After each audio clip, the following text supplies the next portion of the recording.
Another turning point, a fork stuck in the road.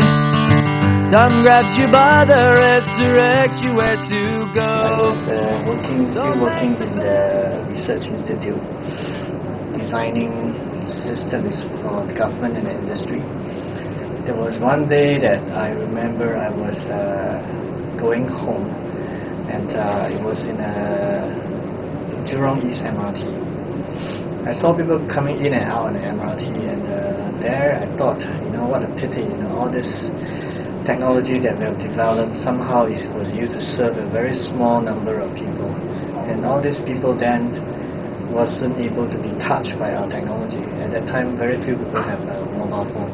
So I managed to convince some of the co-founders. I tell them some stories that make them invest their life with me. You could ask them later whether my story was true or it was a con job. The very first job then was Andrew go and look for an office space, get us out of this vampire building which is down at NUS, and that was what we did, and we landed up along this road in a rather rundown and pathetic shop house, but good enough for us because the rental was real cheap then.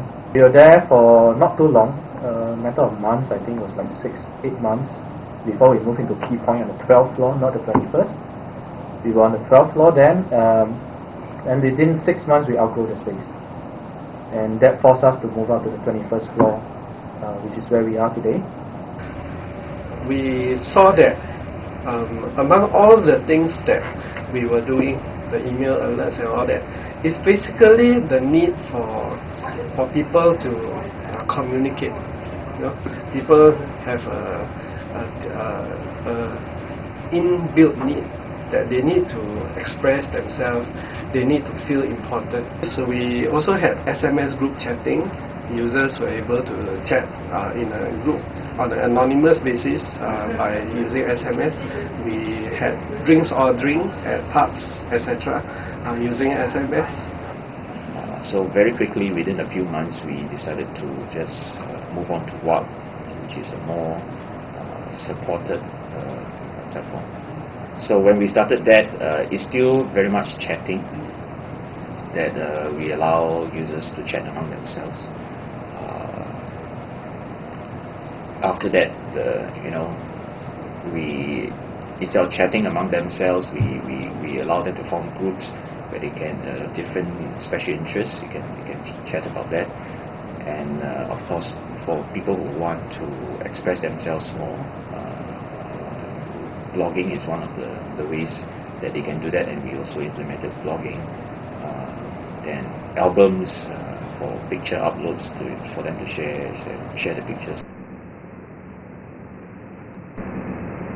The network grew because it was necessary to attract traffic to our site, and therefore we started working with partners.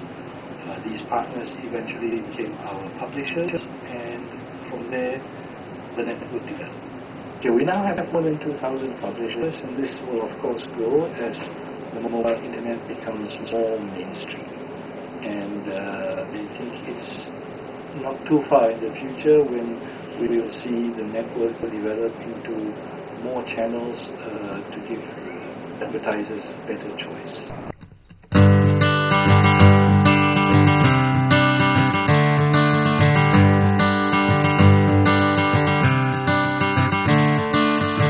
Another turning point, a fork stuck in the road. Time grabs you by the wrist, directs you where to go. So make the best of this test and don't ask why. It's not a question but a lesson learned in time. It's something unpredictable, but in the end is right. I hope you had the time of your life.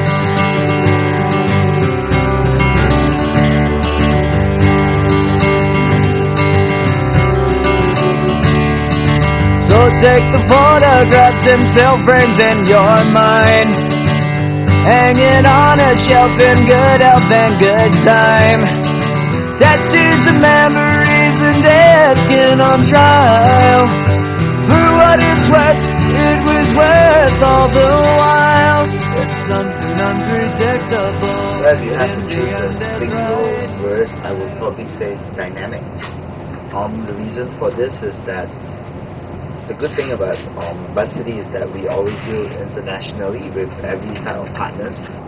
And on top of that, we also have to learn about mobile users, those that use the mobile internet. And that's what I find it's ever changing, and there's no routine day.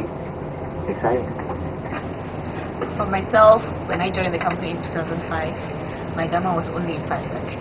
And now we've grown worldwide to 78 countries. When I have interaction with all these members, I find them very endearing. They're just like you and me. They want to interact with each other, get to know each other. And, we learn from them too. And we learn their mobile habits. What are their lives like? And that makes my job very I think it's definitely very close. We are very close. We are way more than just being colleagues, and we work very closely with each other and very interactive, very dynamic, because we need to work across departments all the time. Yeah. Make it a point to have lunches every day together, and the group has gotten so big, coffee shops that have enough tables for all of us. And we catch up on the weekends or on our personal lives during the lunches, and I really like that relationship. So take the photographs and still frames in your mind, hang it on a shelf in good health and good time. Tattoos of memories and dead skin on trial.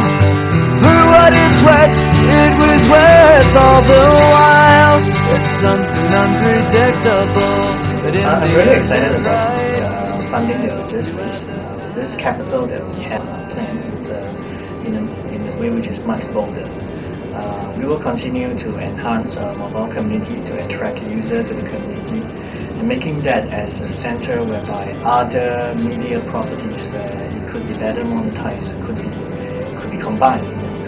Search engine, voice, and various other applications, and we'll use MyGamma as a place whereby we would introduce these services and monetize the eyeballs that we'll get. MyGamma also formed the central ad network. We want to continue to grow the reach and the breadth of the ad network, talking to many publishers and bringing more advertisers into our network, and by which I think we have a very great team right now in place to execute all the plans that we have. Connecting the unwired is the new word. Let them talk. growth. Dynamic.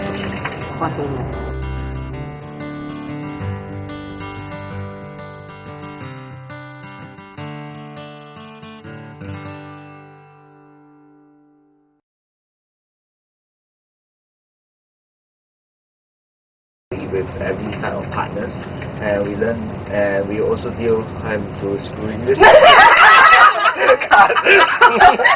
Then